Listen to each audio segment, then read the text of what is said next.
All right, Alexander, let's talk about the summit that Trump looks like he will be hosting, the Serbia-Kosovo summit in Washington, set up by Richard Grenell. People may know Richard Grenell now for the work he did with releasing the DNI documents, correct? Yes, absolutely. Yeah, the DNI, yeah.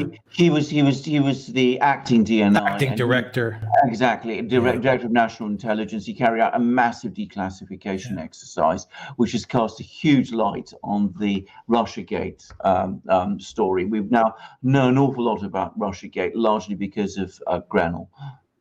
Yeah, well, and he's also involved in the Serbia-Kosovo issue. Yes. So he's taking the lead on this. And this is what he tweeted, actually. And this will add some context to what's going on here. Mm-hmm.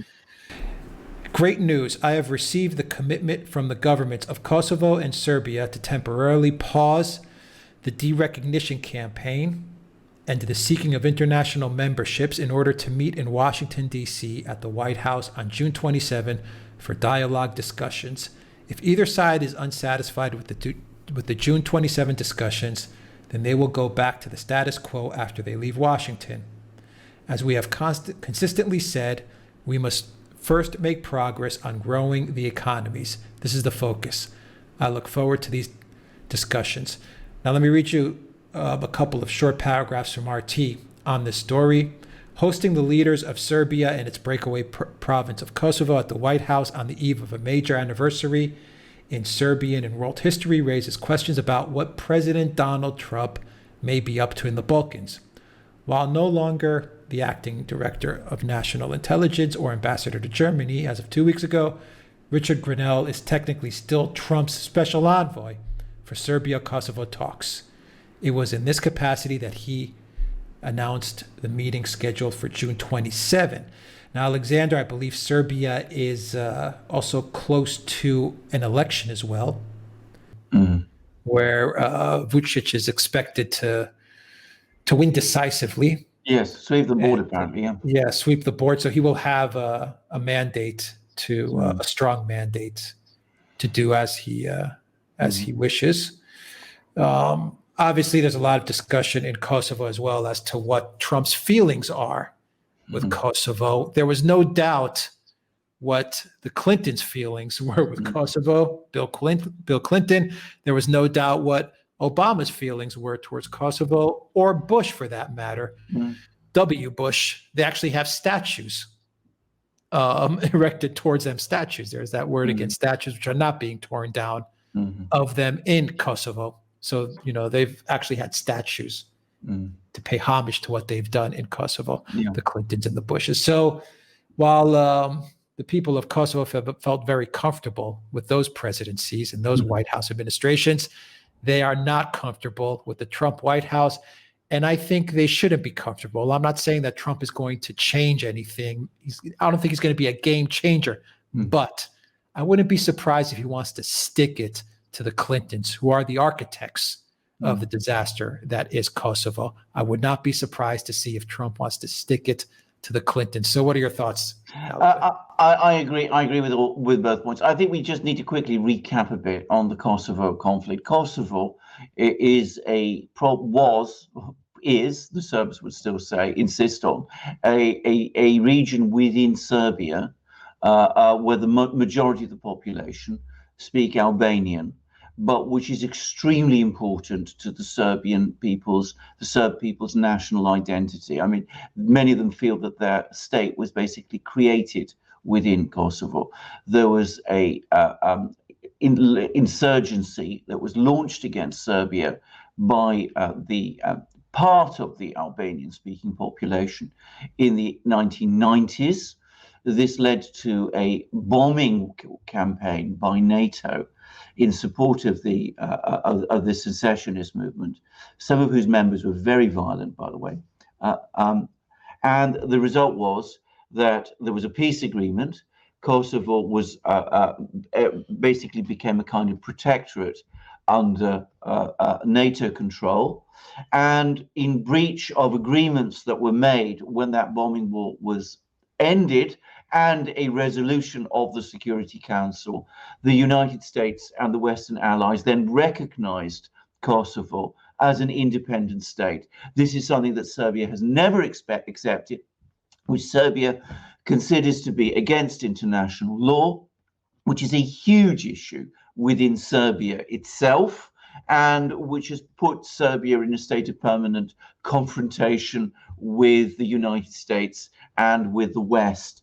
And of course, this is part of the big story in the Balkans of what happened with the breakup of Yugoslavia. Now, the people who pushed initially for support for the Kosovo insurgency against Serbia, the Albanian insurgency against Serbia in Kosovo in the 1990s, were the Clinton administration. It was the Clinton administration that carried out the bombing war.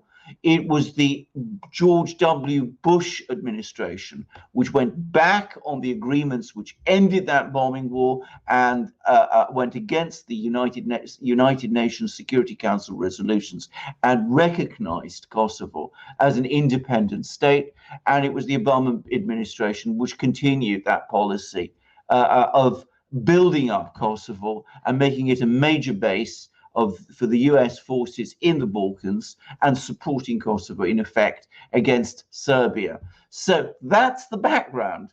And Donald Trump now comes along and he's Representative Ambassador Grenell, and they say, well, look, we're not really committed so much any longer to pursuing this policy of getting Kosovo internationally recognized, because, by the way, I should say a lot of countries do not recognize Kosovo's independence. What we want instead is to promote economic links between Kosovo and Serbia. It's not quite a reversal of policy, as you say, but it is in effect a watering down of that policy. In other words, we're no longer backing Kosovo as an independent state as we once were. We're no longer making economic development for Serbia, trading links with Serbia, hostage to Serbia recognizing Kosovo as we once did. We just prefer to leave things as they are, to let Kosovo and Serbia sort it out. And in the meantime, we want to re-establish economic links with everybody so that we can grow the economies. Well, unsurprisingly, the Kosovo Albanians who support independence from Serbia are extremely worried. The Serbs, on balance, I think, are rather pleased. And of course, we will see what happens in this negotiation. I predict, by the way, nothing very much, but it suits Trump to make it seem again that he's the diplomat, the mediator, the negotiator. And of course, as you absolutely rightly say, it gives him this perfect opportunity to set himself off against the Clintons, against Bush, against Obama, against all of those people. He'll say, you divided the Balkans, you created wars there, you involved the US there, the US troops in Kosovo. To this day, I, on the contrary, am bringing peace. I'm looking for diplomatic solutions. I'm ultimately looking to bring those American soldiers back home. So it's Donald Trump, both, I think generally perhaps trying to find a solution to a problem in which he has no personal investment at all. He's never taken a public position on it to any real degree. And at the same time, he's able to show to the Clintons, to George W. Bush, to Obama, to the neocons, to the neoliberals, to the humanitarian interventionists, to the NATO expanders, to all of that crowd of people, to the deep state. Well, ultimately, I don't agree with your policy. I'm going to do my own thing. I'm going to do it my way in the Balkans. And I hope he does, because his, let me say it very quickly, is the right way if he follows through. Yeah, the Clintons, the Bushes, the Obamas, the George Soros of the world that destroyed Yugoslavia, that are aiming to destroy Serbia, that have created this NATO base. I'm not going to say a country, a NATO base in essence. Absolutely. Located. Yeah. Absolutely. And can I just say, Kosovo, if if you know anything about it, is a deeply demoralized a place at the moment. I mean, it's also, basically run by organized crime groups. It's a major center for the international drugs trade. A lot of heroin passes through there. Human trafficking. Human trafficking. I mean, you name it. I mean, it's an extraordinarily badly run place, a very unhappy place, actually, in many, many ways. And the government itself in Kosovo is a very precarious and rickety institution, because, of course, a lot of people in Kosovo are perfectly well aware that it's not really anything more than, a fig leaf for the big NATO base, that has been created there. So it's not a happy situation at all. Yeah, well, America beware when you let the Clintons and the George Soros and all these people create these color revolutions in your country. So I go to a Max Perry article from the UN's Review, and it has the title, "Beware the Hijacking of U.S. Protests into a Color Revolution." And now, Alexander, the link in the story that we just discussed and the story that is unfolding in the U.S. is none other than George Soros and the people that George Soros uses to create these color revolutions. Now, the Perry article goes into a lot of depth as to how Soros works, and I'll put a link for that article in the description box down below.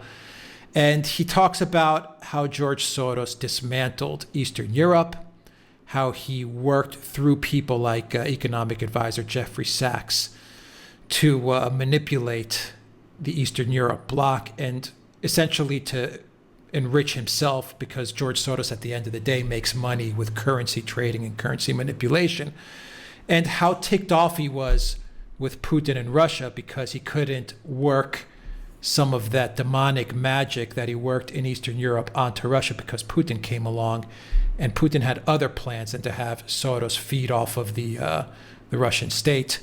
And the article goes into some depth as to not only Black Lives Matter and how Soros uses these groups to create instability, but how he uses and how he used groups in Serbia to dismantle Yugoslavia and to continue to dismantle Serbia. One of those figures is Srijada Popovic, I hope I pronounced his name correctly, who was the founder of a group called Otpor, which means resistance in Serbian, and the Center for Applied Nonviolent Action and Strategies, otherwise known as Canvas, very much like the Open Society Foundation and all these other nefarious Soros groups, the NED and Open Society, Canvas, all these groups, US aid, that create color revolutions. Eventually, they were creating them abroad. Ukraine is, I guess, probably one of the most recent examples of the color revolutions. And now it looks like Soros is using these hired guns, in this case, this Serbian guy Popovic, to take these color revolutions to the United States. And the main gist of this article, Alexander, real quickly, before you get into it, is that while it looks like this specific color revolution and what's happening in Seattle with Chaz, this new country within a country, this Chaz that they've created, looks like it may not succeed, he is issuing a warning to all Americans: be very careful, be vigilant. This is the final quote. This is the last sentence of his article. It's too early to say determinately whether what is taking place in the U.S. is indeed a color revolution, but by the time we realize, it may be too late. That's how he ends his article. Absolutely. I mean, it's important to say Max Parry's article is very, very interesting, and in my opinion, a fine analytical article. It's important to say, by the way, that it's long. It's long. It's a long article, but I mean, it's important to say that it's written by someone who belongs very much to the political left, as I understand it. So it's a very interesting analytical article by somebody who is looking at this from a particular perspective, but who is very conscious of objective facts. And I think the underlying point he's making is that we saw in the 1990s this system of carrying out color revolutions being perfected in places like the former Yugoslavia, and it's been developed there and brought back now. It's been re-imported to the United States, and we see again how some of these same elements, the Open Society Foundation, all these NGOs, all of that are now becoming used within the US political process itself to try to alter the political direction of the United States. So it's a re-import into the United States of tools that the US deep state has used to engineer outcomes in other countries. Now, we're talking about Kosovo. The important thing to understand about the situation in Kosovo is that Kosovo, the reason the US backed secession from Serbia was because the United States has a long-term objective, or say the United States, these people in the United States, the neocons, the neoliberals, the deep state, all of these people have a long-term plan to weaken Serbia, because Serbia is perceived as pro-Russian, it's independent, it's got strong institutions, it had a certain commitment to socialism. It was not something, by which I mean control of its own industries, control over its own companies. It stood out to a great extent against the program for change that these people wanted to see carried out in Eastern Europe. So you weaken it, you weaken that state by detaching its various component parts from it, you bomb it, and then what happened was, shortly after, in 2000, there was an engineered color revolution. I think everybody in Serbia today accepts that that was what happened, in which we saw all of these same groups that we've been talking about, the NGOs, the Open Society Foundation, all of them, and of course behind them,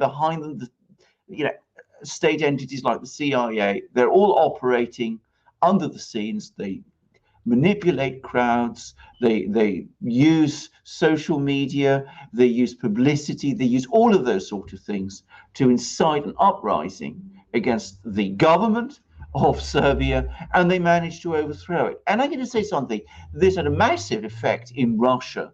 It was one of those events that caused both the bombing and what happened in Serbia, caused the Russians to say, if they do this in Serbia, they will one day try and do it to us. And it changed the course of Russian history, and it brought about the great reversal in Russia, which Putin has come to embody, the re-sovereigntization of Russia, if you will. And it never fully worked in Serbia either, which has a very strong national and political identity, and where we've seen parties which basically oppose these forces, despite that color revolution, reassert themselves and come to power. Now, Vucic is somebody who has very carefully, kept the balance between the two. On the one hand, he's been willing to keep open doors to the West, and he's talked about taking Serbia into the EU. On the other hand, he is very, very close to the Russians. So it's not quite worked in Serbia, but it was certainly tried there.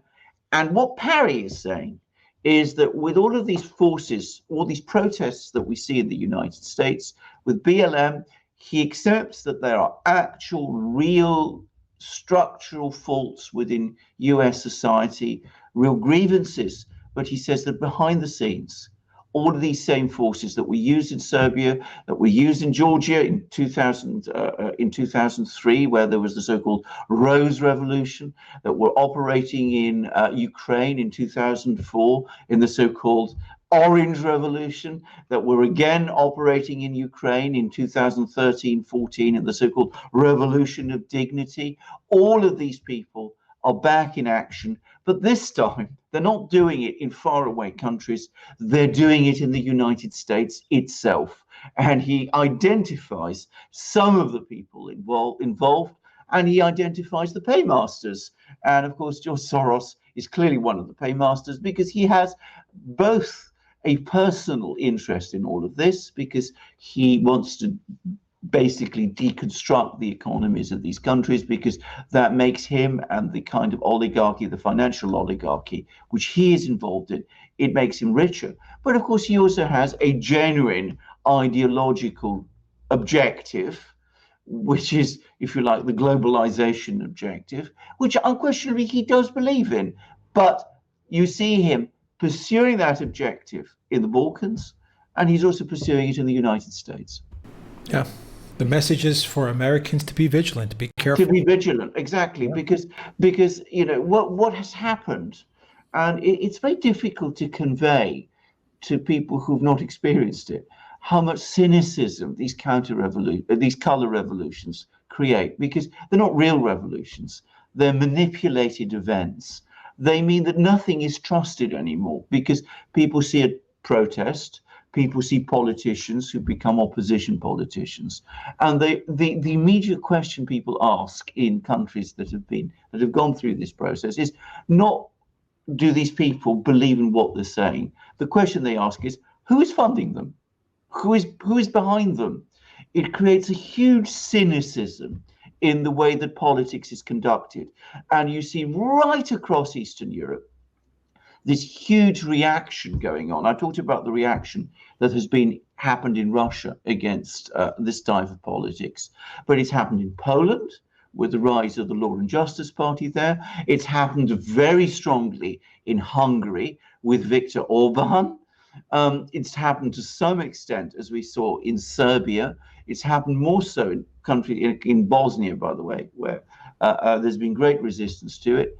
And it's happened in Georgia to some extent also, where Mikhail Saakashvili, who was, you know, the president that they imposed, was overthrown. So it's an unpopular policy in these countries. It demoralizes politics. If you saw what these countries have become, the kind of places that they've become, you will understand how the extent to which it demoralizes politics in those countries. And what Max Parry is saying, it threatens to do the same in the United States, because people will no longer see politicians in the United States and accept them as, you know, actual politicians. They will see them instead, come to see them as representatives of shadowy forces operating behind the scenes, and they will lose faith in the democratic and constitutional process. Yeah, it's really interesting how the U.S. has funded, the deep state has funded all these Soros organizations all around the world, starting from Yugoslavia all the way to Ukraine. And they've just burnt everything down. Everything they touch, they destroy. Yes. And now it's, you know, just been re-imported back to the U.S. Yeah. It's coming home. I mean, you know, it's coming home. It's coming home. I mean, it was bound to. I mean, you know, you can't do this all the time to other people and not expect it to happen to yourself eventually. I mean, it was inevitably going to happen that sooner or later, these forces that have been given so much power within the United States to carry out all these, you know, regime change operations and color revolution operations in other countries would apply those methods within the United States itself. And that's what's happened. That was what Russiagate was all about. There is a very strong element of that. This is what Max Parry says in the protests we're seeing in the United States now. And you read his article, it sets it all out with great clarity. Yeah, I'll put a link for that in the description. As I said, if I forget to put a link there, just remind me, everybody, in the comments. I'll put it in there. All right, Alexander Mercouris, Editor-in-Chief of the Duran. Thank you very much. Guys, if you like this video, click on the subscribe button down below. Click on that notifications bell. Please donate to us on PayPal, Patreon, and Subscribe Star.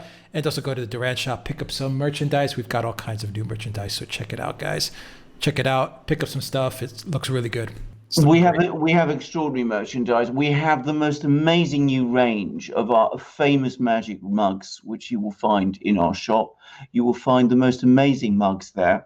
I've spoken so often about our mugs, but you really do need to go and see what is coming up on our shop. I just remind everybody, they're the best mugs in the world. They're strong, they're light, they're elegant, they're beautiful, and they now have wonderful new symbols and emblems on them, which Alex has chosen. So go to our shop and see what you will find. And you will also find lots of other amazing products, like the shirts our equally famous Duran shirts, all 100% cotton, all beautifully made, like the polo shirt I'm wearing at the moment, beautifully made, extraordinarily stylish, incredibly comfortable.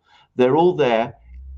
You'll find them there in the shop, both the old products, but especially look out for the new, because they're really exciting. And by the way, I made an order for some of I've made an order for some of these new products myself, which I will hopefully be getting very soon, so that I can show them all to you. And can I also add, as well as our major products, our mugs, our shirts, our hats, hoodies, and stickers. And then we also, of course, have ebooks, and we're going to be expanding the range of those also. But please go to our shop, see what is there, support the Duran, buy these great things. Alex will tell you how. You'll find a link in the description box down below, the duranshop.com. Alexander Mercouris, thank you very much. Until next time, everybody, take care.